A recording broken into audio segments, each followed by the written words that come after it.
ಸ್ನೇಹಿತರೆ ನಮಸ್ಕಾರ. ದರ್ಶನ್ ಒಂದು ಕಡೆ ಜೈಲಿನಲ್ಲಿ ಒದ್ದಾಡ್ತಾ ಇದ್ರೆ, ಮತ್ತೊಂದು ಕಡೆ ವಿಜಯಲಕ್ಷ್ಮಿ ಜೈಲಿನ ಹೊರಗಡೆ ದರ್ಶನನ್ನ ಹೊರಗಡೆ ತರಬೇಕಲ್ವಾ ಅನ್ನುವಂಥ ಪ್ರಯತ್ನವನ್ನ ಮಾಡ್ತಾ ಟೆನ್ಷನ್ ಅಲ್ಲಿದ್ದಾರೆ. ಇನ್ನೊಂದು ಕಡೆ ಇದೇ ವಿಜಯಲಕ್ಷ್ಮಿ ದರ್ಶನ್ ಅವರು ಮತ್ತೊಂದು ಕಡೆ ಚೆನ್ನಮ್ಮನಕೆರೆ ಪೊಲೀಸ್ ಠಾಣೆಗೆ ಒಂದು ದೂರನ್ನು ಕೂಡ ಮೊನ್ನೆ ಕೊಟ್ಟಿದ್ದಾರೆ. ಆ ದೂರಿನಲ್ಲಿ ಕಳ್ಳತನದ ಬಗ್ಗೆ ಗಂಭೀರವಾದಂಥ ಆರೋಪವನ್ನ ಮಾಡಿದ್ದಾರೆ. ಹೌದು, ಒಂದು ಕಡೆ ದರ್ಶನ್ ಇಲ್ಲಿ ಜೈಲಿನಲ್ಲಿ ಶಿಕ್ಷೆಯನ್ನು ಅನುಭವಿಸ್ತಿದ್ರೆ, ಮತ್ತೊಂದು ಕಡೆ ಈಗ ದರ್ಶನ್ ಅವರ ಈ ಮನೆ ಅಂದರೆ ವಿಜಯಲಕ್ಷ್ಮಿ ಅವರ ಮನೆಯಲ್ಲೇ ಕಳ್ಳತನ ಆಗಿದೆ ಅನ್ನುವಂಥದ್ರ ಬಗ್ಗೆ ಈಗ ವಿಜಯಲಕ್ಷ್ಮಿ ದೂರನ್ನು ಕೊಟ್ಟಿದ್ದಾರೆ. ವಿಜಯಲಕ್ಷ್ಮಿ ಮನೆ ಹಾಗಾದರೆ ವಿಜಯಲಕ್ಷ್ಮಿ ಮನೆಯಲ್ಲಿ ಯಾರು ಕಳ್ಳತನ ಮಾಡಿದ್ದು? ಈ ಕಳ್ಳತನ ವಂಚನೆ ಪ್ರಕರಣಗಳು ಈಗ ಹೆಚ್ಚಾಗ್ತಿದ್ದಾವೆ. ಶಾಕಿಂಗ್ ಸಮಾಚಾರ ಅಂದರೆ ದೊಡ್ಡ ದೊಡ್ಡವರ ಮನೆಗಳಲ್ಲೂ ಕೂಡ ಈ ಕಳ್ಳರ ಕಾಟ ನಿಲ್ತಾ ಇಲ್ಲ, ಯಾವ ಭಯನೂ ಕೂಡ ಇರೋದಿಲ್ಲ. ಅಷ್ಟು CCTVಗಳು, ನಾಯಿಗಳು ಎಲ್ಲದೂ ಕೂಡ ಇದ್ರೂ ಕೂಡ ಈ ಕಳ್ಳರ ಕೈಚಳಕ ಮಾತ್ರ ನಿಲ್ತಾ ಇಲ್ಲ.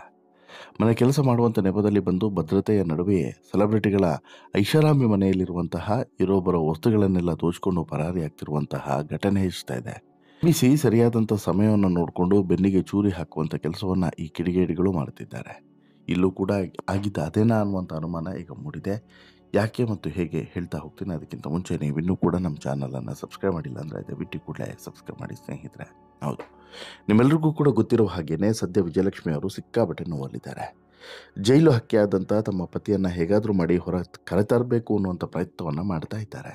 ಇನ್ನು ದರ್ಶನ್ ಅವರ ನಸೀಬು ಎಷ್ಟು ಖರಾಬ್ ಆಗಿದೆ ಅಂದರೆ, ಮೊದಲ ಬಾರಿ ಬಂಧನಕ್ಕೆ ಒಳಗಾದಂಥ ಸಂದರ್ಭದಲ್ಲಿ ದರ್ಶನ್ ಪರಪ್ಪನ ಅಗ್ರಹಾರದಲ್ಲಿದ್ದಾಗ ವಿಜಯಲಕ್ಷ್ಮಿ ಆಗಲಿ ದಿನಕರ್ ಆಗಲಿ ಯಾರೇ ಆದರೂ ಕೂಡ ಭೇಟಿಗೆ ಬಂದಾಗ ಪೊಲೀಸ್ ಠಾಣೆಯವರೆಗೆ ಯಾವುದೇ ಕಾರು ಅಥವಾ ಏನೇ ಇದ್ದರೂ ಕೂಡ ಅಡೆತಡೆ ಇಲ್ಲದೆ ಹೋಗ್ಬೋದಾಗಿತ್ತು. ಆದರೆ ಸ್ಪೆಷಲ್ ಎಂಟ್ರಿ ಸಿಗ್ತಾ ಇತ್ತು. ಬಟ್ ಈ ಬಾರಿ ಹಾಗಿಲ್ಲ. ತಮ್ಮ ಪತಿಯ ದರ್ಶನಕ್ಕೆ ವಿಜಯಲಕ್ಷ್ಮಿ ಹರಸಾಹಸವನ್ನೇ ಪಡುವಂತಾಗಿದೆ. ಹೀಗಿರುವಾಗ ವಿಜಯಲಕ್ಷ್ಮಿ ಅವರ ಹೊಸಕೆರೆಹಳ್ಳಿಯ ಪ್ರೆಸ್ಟೀಜ್ ಅಪಾರ್ಟ್ಮೆಂಟ್ನಲ್ಲಿರುವಂಥ ಮನೆಯಲ್ಲಿ ಕಳ್ಳತನ ನಡೆದಿದೆ ಅನ್ನುವಂಥ ದೂರು ಮೊನ್ನೆ ದಾಖಲಾಯಿತು. ಕಳ್ಳ 3 ಲಕ್ಷ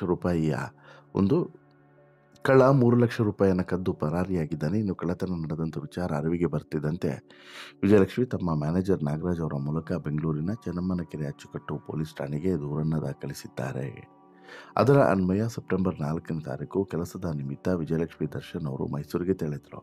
ಮೈಸೂರಿಗೆ ತೆರಳುವ ಮುನ್ನ ಮನೆಯ ವಾರ್ಡ್ರೋಬ್ ಕಾಟನ್ ಬಾಕ್ಸ್ನಲ್ಲಿ ಹಣವನ್ನು ತೆಗೆದುಕೊಡೋದಕ್ಕೆ ಮ್ಯಾನೇಜರ್ಗೆ ಹೇಳಿದರು. ಅದರಲ್ಲಿನ ಸ್ವಲ್ಪ ಹಣವನ್ನು ತೆಗೆದು ಉಳಿದ ಹಣವನ್ನು ವಾರ್ಡ್ರೂಮ್ನ ಕಾಟನ್ ಬಾಕ್ಸ್ನಲ್ಲಿಯೇ ಇರಿಸಿದ್ದ ಮ್ಯಾನೇಜರ್. ಈ ಮ್ಯಾನೇಜರ್ ಆನಂತರ ಮನೆಗೆ ಬೀಗವನ್ನು ಹಾಕಿ ಮರಳಿದ್ದ. ಬಳಿಕ ವಿಜಯಲಕ್ಷ್ಮಿ ಅವರು ನಾಗರಾಜ್ ಹೊರಗಡೆ ಹೋಗ್ತಾರೆ.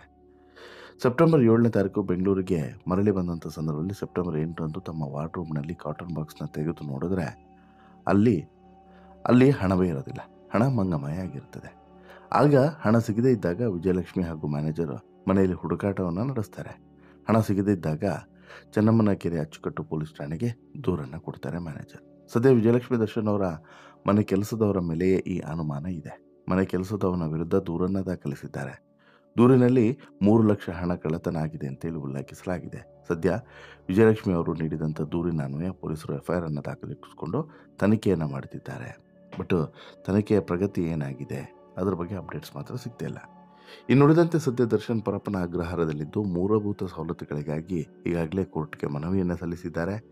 ಕೋರ್ಟ್ ಹೇಳಿದಂತೆ ಇನ್ನೂ ಕೂಡ ಯಾವುದೇ ಹಾಸಿಗೆ ಬೆಡ್ ವ್ಯವಸ್ಥೆ ಆಗದೇ ಇರೋದ್ರಿಂದ ಈ ಕುರಿತು ಒಂದು ರೀತಿಯಲ್ಲಿ ನ್ಯಾಯಾಂಗ ನಿಂದನೆ ಆಗ್ತಿದೆ ಇದು ಅನ್ನುವಂಥ ವಿಚಾರವನ್ನು ಇಟ್ಕೊಂಡು ಕೋರ್ಟ್ಗೆ ಮತ್ತೆ ಹೋಗೋದಕ್ಕೆ ಸಿದ್ಧವಾಗಿದ್ದರೆ, ಇನ್ನೊಂದು ಕಡೆ ವಿಜಯಲಕ್ಷ್ಮಿ ದರ್ಶನ್ ಅವರಿಗೆ ಅಶ್ಲೀಲವಾದಂಥ ಕಮೆಂಟ್ಸ್ಗಳನ್ನು ಮಾಡ್ತಿದ್ದಂಥ ಕಿಡಿಗೇಡಿಗಳ ವಿಚಾರವಾಗಿ 2 ನೋಟಿಸನ್ನು ಇಶ್ಯೂ ಮಾಡಿದ್ದಾರೆ. 2 ನೋಟಿಸ್ಗೂ ಕೂಡ ವಿಜಯಲಕ್ಷ್ಮಿ ದರ್ಶನ್ ಅವರು ಆನ್ಸರನ್ನು ಮಾಡಿಲ್ಲ ಅನ್ನುವಂಥ ವಿಚಾರವೂ ಕೂಡ ಈಗ ಬಯಲಾಗಿದೆ. ಹೀಗಾಗಿ ಈ ವಿಜಯಲಕ್ಷ್ಮಿ ದರ್ಶನ್ ಅವರು ಕಂಪ್ಲೀಟಾಗಿ ಬೇರೆ ಬೇರೆ ವಿಚಾರದಲ್ಲೇ ಬ್ಯುಸಿ ಆಗಿದ್ದಾರೆ ಅನ್ನೋದು ಕೂಡ ಸತ್ಯ. ಹಾಗಾದರೆ ಈಗ ಚೆನ್ನಮ್ಮನಕೆರೆ ಅಚ್ಚುಕಟ್ಟು ಪ್ರದೇಶ ಪೊಲೀಸ್ ಠಾಣೆಗೆ ಈಗ ದೂರನ್ನು ಕೊಟ್ಟಿದ್ದಾರೆ. ಎಲ್ಲದೂ ಕೂಡ ಕರೆಕ್ಟು, ಪೊಲೀಸರು ತನಿಖೆಯನ್ನು ಮಾಡ್ತಾರೆ. ಬಟ್ ಆದರೆ ಈ ರೀತಿ ಈಗ ದೊಡ್ಡ ದೊಡ್ಡವರ ಮನೆಯಲ್ಲೇ ಕಳ್ಳತನ ಮಾಡ್ತಾರೆ, CCTV ಇರುತ್ತೆ, ಹಿಡಿಯೋದೊಂದು ದೊಡ್ಡ ವಿಚಾರ ಅಲ್ಲ.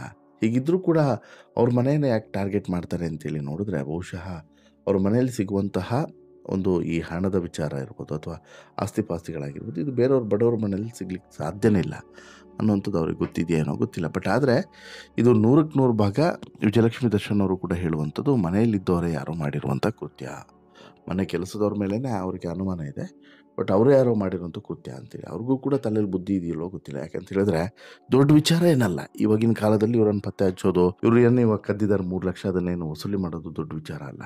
ಹಾಗಾಗಿ ತುಂಬ ಎಚ್ಚರಿಕೆಯಿಂದ ನಾವು ಕೂಡ ಇರಬೇಕಾಗ್ತದೆ. ಯಾಕಂತ ಹೇಳಿದ್ರೆ ಇಲ್ಲಿ ಪ್ರಮುಖವಾಗಿ ಇಂಥವ್ರನ್ನ ಕೆಲಸಕ್ಕೆ ತೆಗೆದುಕೊಳ್ಳೋದಕ್ಕಿಂತ ಮುಂಚೆ 1000 ಸಲ ಯೋಚನೆ ಮಾಡಬೇಕು. ಅವ್ರ ಬ್ಯಾಕ್ಗ್ರೌಂಡ್ ಬಗ್ಗೆ ತಿಳ್ಕೊಬೇಕು, ಎಲ್ಲಿ ಅವರು ಏನು ಎಲ್ಲದೂ ಕೂಡ ತಿಳ್ಕೊಬೇಕು. ಕೆಲವು ಸಲ ಏನಾಗ್ಬಿಡುತ್ತೆ, ಕೆಲಸದವ್ರ ಬಗ್ಗೆ ಯಾವುದೇ ಸರಿಯಾದಂಥ ಮಾಹಿತಿ ಇರೋದಂಥ ಸಂದರ್ಭದಲ್ಲಿ ಈ ರೀತಿ ಕೆಲಸಕ್ಕೆ ತಗೊಂಡ್ಬಿಟ್ರೆ ಕೊನೆಗೆ ಕಣ್ಣೀರನ್ನು ಹಾಕ್ತಾ ಕೊಡಬೇಕಾಗುತ್ತೆ, ಕೊನೆಗೆ ತಲೆ ಮೇಲೆ ಕೈ ಹಿಡ್ಕೊಂಡು ಕೊಡಬೇಕಾಗುತ್ತೆ. ಇಲ್ಲಿ ವಿಜಯಲಕ್ಷ್ಮಿ ಅವರ ಸ್ಥಿತಿಯೂ ಕೂಡ ಹಾಗೆ ಆಗಿದೆ. ಒಂದು ಕಡೆ ಈ ಎಲ್ಲ ವಿಚಾರಗಳು, ಒಂದು ದರ್ಶನ್ ಬಿಡುಗಡೆ ವಿಚಾರ ಆಗಿರ್ಬೋದು, ಬೇರೆ ಬೇರೆ ವಿಚಾರಗಳು, ದೇವಸ್ಥಾನದ ವಿಚಾರ ಆಗಿರ್ಬೋದು, ಇನ್ನೊಂದು ಮತ್ತೊಂದು, ಎಲ್ಲದ್ರ ಬಗ್ಗೆನೂ ಕೂಡ ತಲೆ ಕೆಡಿಸ್ಕೊಂಡು ಕೂತ್ಬಿಟ್ಟಿದ್ದಾರೆ ವಿಜಯಲಕ್ಷ್ಮಿ ದರ್ಶನ್. ಬೇಲ್ ಸಿಗುತ್ತೋ ಇಲ್ವೋ ಅನ್ನೋಂಥ ಟೆನ್ಷನ್ ಒಂದು ಕಡೆ, ಈಗ ಕೋರ್ಟ್ ಹೇಳಿರುವಂಥ ಸವಲತ್ತುಗಳು ದರ್ಶನ್ಗೆ ಕೊಟ್ಟಿಲ್ಲ ಅನ್ನುವಂಥದ್ದು ಮತ್ತೊಂದು ಕಡೆ. ಹೀಗೆ ಒಂದಲ್ಲ ಎರಡಲ್ಲ ಸಾಲು ಟೆನ್ಷನ್ಸ್ಗಳು ದರ್ಶನ್ಗೆ ಬಿಟ್ಟು ಬಿಡದೆ ಕಾಡ್ತಾ ಇದೆ. ಈ ನಡುವೆ ಈ ಟೆನ್ಷನ್ಸ್ ಕೂಡ ಸೇರಿಕೊಂಡಿರುವಂಥದ್ದು ಈಗ ಸಹಜವಾಗಿ ಇನ್ನಷ್ಟು ಆತಂಕಕ್ಕೆ ತಳ್ಳಿದೆ ಇವರನ್ನು ಅಂತಲೂ ಕೂಡ ಹೇಳ್ಬೋದು. ಯಾರನ್ನ? ವಿಜಯಲಕ್ಷ್ಮಿ ಅವ್ರನ್ನ. ಅದನ್ನು ಮೀರಿ ಈಗ ವಿಜಯಲಕ್ಷ್ಮಿ ಅವರ ಈ ಒಂದು ವಿಚಾರವನ್ನು ಕೂಡ ಮೀರಿ ಮತ್ತೊಂದು ವಿಚಾರದ ಬಗ್ಗೆನೂ ಕೂಡ ನಾವು ಗಮನಿಸಬೇಕು. ಏನು, ವಿಜಯಲಕ್ಷ್ಮಿ ದರ್ಶನ್ ಅವರು ಒಂದು ರೀತಿಯಲ್ಲಿ ತಾವು ಆಯಿತು ತಮ್ಮ ಕೆಲಸವಾಯಿತು ಅಂತೇಳಿ ಇರೋರು, ಯಾವ ವಿಚಾರಕ್ಕೂ ಕೂಡ ಹೋಗೋರಲ್ಲ.